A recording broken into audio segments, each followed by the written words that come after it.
Hello everyone and welcome to my channel. This is Amrohi. Today we will discuss about making of the constitution. आज हम लोग constitution के निर्माण के बारे में डिटेल से डिस्कस करेंगे. इसमें कुछ मोस्ट इम्पॉर्टेंट पॉइंट को मैंने नोट डाउन किया है. आज उसके बारे में डिटेल से डिस्कस करेंगे. तो चलिए हम लोग डिस्कस करते हैं मेकिंग ऑफ द कॉन्स्टिट्यूशन, संविधान का निर्माण पार्ट 1 के बारे में आज हम लोग डिस्कस करेंगे. ठीक है. Idea of the constituent assembly for India by M N. Roy in 1934. सबसे पहले कॉन्स्टिट्यूएंट असेंबली का निर्माण का जो आइडिया था वो किसने दिया था? वो एम.एन. रॉय ने दिया था 1934 को. ठीक है. उसके बाद देखते हैं Indian National Congress officially demanded a constituent assembly to frame the constitution of India in 1935. Congress ने क्या किया? ऑफिशियली डिमांड किया कि हम अपना जो है कॉन्स्टिट्यूशन का निर्माण करेंगे, जिसके लिए हमें एक कॉन्स्टिट्यूएंट असेंबली का निर्माण करना होगा, गठन करना होगा. ठीक है. उसके बाद फिर क्या हुआ? नेहरू जी ने, Jawaharlal Nehru declare that the constitution of free India must be frame without outside interference by a constituent assembly. Jawaharlal Nehru ने घोषणा किया कि हमारा कॉन्स्टिट्यूशन का निर्माण हम करेंगे एक कॉन्स्टिट्यूएंट असेंबली के द्वारा, लेकिन उसमें क्या होगा? कोई बाहरी हस्तक्षेप नहीं होगा. हम अपना कॉन्स्टिट्यूशन स्वयं बनाएंगे. ठीक है. नेहरू जी ने ये डिक्लेयर कर दिया. उसके बाद इस नेहरू जी के डिक्लेरेशन को, ठीक है, demand was accepted by British government. British government के द्वारा इसको एक्सेप्ट किया गया as August of 1940. First time जो है ब्रिटिश गवर्नमेंट ये नेहरू जी के डिमांड को एक्सेप्ट करता है. कब? वो अगस्त ऑफर में 1940 में. ठीक है. उसके बाद एक कॉन्स्टिट्यूएंट असेंबली का गठन होता है. ठीक है. That is the constituent assembly was constitute in November 1946 by the cabinet mission plan. ठीक है. अब इसमें क्या स्ट्रेंथ था? ठीक है. इतना में क्या हुआ? संविधान सभा का गठन हुआ. अब इसमें इसका स्ट्रेंथ रखा गया कि इसमें सीट्स कितने होंगे. ठीक है. तो उसके बारे में डिस्ट्रीब्यूशन किया गया कि इसमें टोटल सीटों की संख्या कितनी होगी? 389 सीट्स होंगे. अब इसको डिस्ट्रीब्यूट किया गया. कॉन्स्टिट्यूएंट असेंबली में सीटों की संख्या कितनी होगी? 389 सीट्स. उसमें फिर इसको डिस्ट्रीब्यूट किया गया कि सीटों की संख्या इसमें कितनी होगी. जो प्रिंसली स्टेट है इसको 93 सीट्स दिया गया, और ये टोटल क्या होंगे? नॉमिनेटेड होंगे बाय किंग के द्वारा. ठीक है. उसके बाद 296 सीट जो दिया गया ब्रिटिश इंडिया को दिया गया. ठीक है. ब्रिटिश इंडिया में फिर दो पार्ट में इसको डिवाइड किया गया. ठीक है. एक दिया गया ब्रिटिश प्रोविंसेस को, ठीक है, जिसमें 11 गवर्नर्स थे, उसको दिया गया. उसके बाद फिर यहाँ पे चीफ कमिश्नर्स प्रोविंसेस को दिया गया. ठीक है. 4 सीट. ठीक है. 4 सीट यहाँ पे कौन किसको प्रपोवाइड किया गया? दिल्ली, ठीक है, अजमेर, मेवाड़, उसके बाद कुर्ग और बलूचिस्तान. इस चारों को क्या किया गया? 4 सीट प्रोवाइड किया गया. उसके बाद हम लोग नेक्स्ट देखते हैं each province and princely state want to be allotted seats in proportional to their respective population. हर एक प्रांत को और प्रिंसली स्टेट को उसके पॉपुलेशन के अकॉर्डिंग सीट प्रोवाइड किया गया. कहा गया कि 1 मिलियन पॉपुलेशन पर एक सीट प्रोवाइड किया जाएगा. ठीक है. 1 सीट यानी 10 लाख पर 1 सीट प्रोवाइड किया जाएगा. ठीक है. उसके बाद इसमें वोटिंग सिस्टम देख लेते हैं. Method of proportional representation. ठीक है. ये एक मेथड है, और सिंगल ट्रांसफरेबल वोट सिस्टम.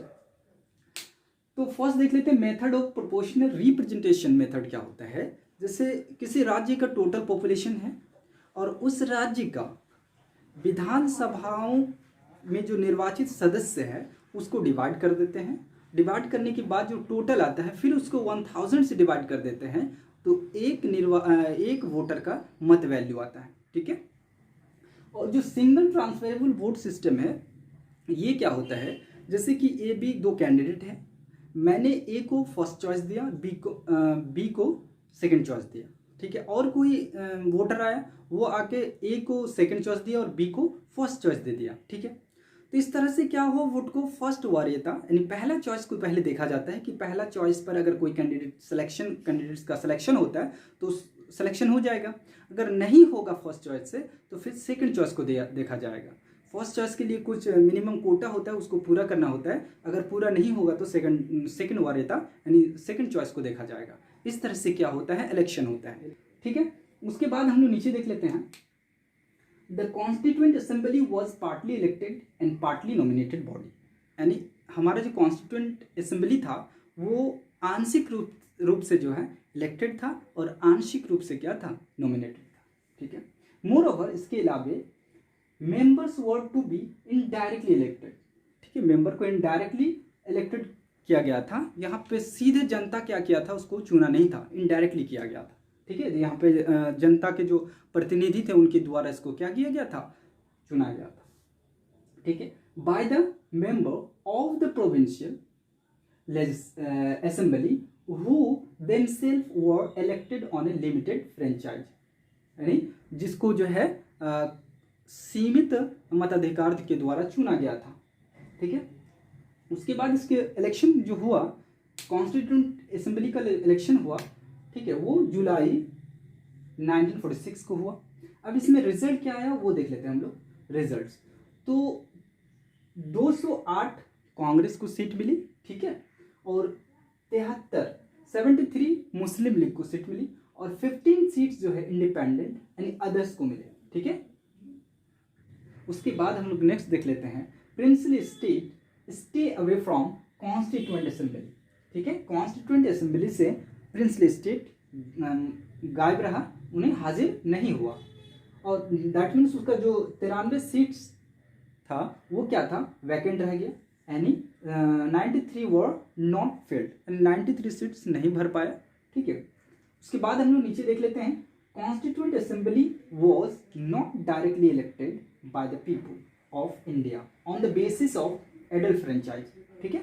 जैसे आपको मैंने पहले बताया कि कॉन्स्टिट्यूएंट असेंबली को डायरेक्ट नहीं चुना गया था पीपल के द्वारा, ठीक है, on the basis of adult franchise से नहीं चुना गया था। इसको कैसे चुना गया, the assembly comprised representatives of all communities, ठीक है।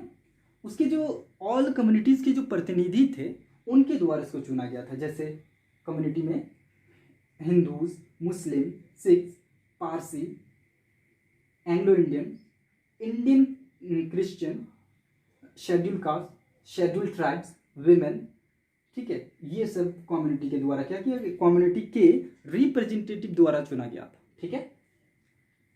उसके बाद हम लोग देख लेते हैं, Mahatma Gandhi was not in assembly, Mahatma Gandhi, लेकिन इंपॉर्टेंट पर्सन में से आप कह सकते हैं महात्मा गांधी और मोहम्मद अली जिन्ना इसमें शामिल नहीं हुआ, ठीक है। उसके बाद लास्ट वन देख लेते हैं, constituent assembly is known as mini parliament of India and first parliament of India या फर्स्ट पार्लियामेंट ऑफ नेशन के नाम से इसे जाना जाता है, ठीक है।